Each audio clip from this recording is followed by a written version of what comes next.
सिंधुदुर्ग जिल्ह्यातील मालवण शहरातल्या श्रीदेव नारायण मंदिरातील 24 मे 2026 पासून ते 1 जून 2026 दरम्यान संपन्न झालेल्या श्रीमद भागवत सप्ताह सोहळ्यातील बाळगोपाळांचा सहभाग.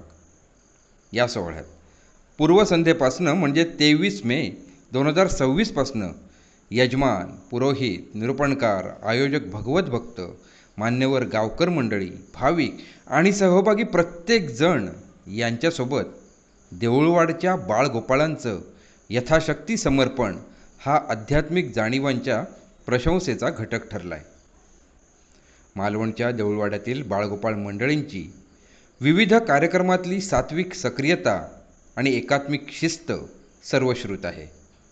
अधिक मासात जनकल्याणार्थ संपन्न झालेला हा श्रीमद भागवत सप्ताह सोहळा हा एक भव्य आणि कालावधीच्या दृष्टीनं मॅरेथॉन आध्यात्मिक सोहळा होता. 2 महिन्यांपूर्वीच्या नियोजन बैठकीतील संकल्पना बीजांचं रोपण झाल्यापासनं ते सोहळ्याच्या सांगतेला श्रीकृष्ण मूर्तीच्या विसर्जनापर्यंत देऊळवाड्यातील बाळगोपाळांनी त्यांचं सोहळ्यासाठी असं खास देऊळवाडा शैलीतलं समर्पण दिलं.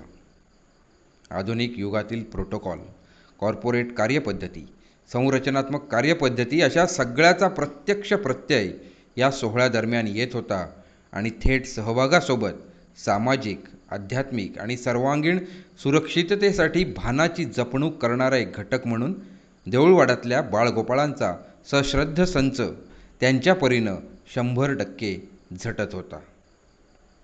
मालवण शहरात प्रवेश करताना यावा, गाव आपलोच असा आणि आपला प्रवास सुरक्षित हो असा सामाजिक सदिच्छांनी देऊळवाडा नेहमीच नटलेला असतो.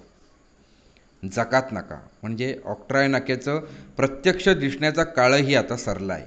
तरीही देऊळवाड्यातले बाळगोपाळ त्यांच्या धार्मिक, सामाजिक किंवा प्रसंगी थेट सक्रियतेच्या माध्यमातून भेट देणाऱ्या अनेकांच्या सदिच्छांचा ऑक्ट्रॉय दोन्ही करांनी दंडवतांसह सविनय प्राप्त करत असतात. प्रापंचिक जबाबदारी सांभाळून धर्म, अध्यात्म, समाज, नगर यांच्यासाठी श्वास आणि जागरूकतेचे दीपक तेवत ठेवणारे देऊळवाड्यातले बाळगोपाळ हे मालवणच्याच विविध वाड्यांमधल्या सश्रद्ध जाणीवांचंच प्रातिनिधिक उदाहरण आहेत, अशी ही प्रतिक्रिया व्यक्त होते आहे. सानिका वांगणकर, आपले सिंधुनगरी न्यूज, मालवण.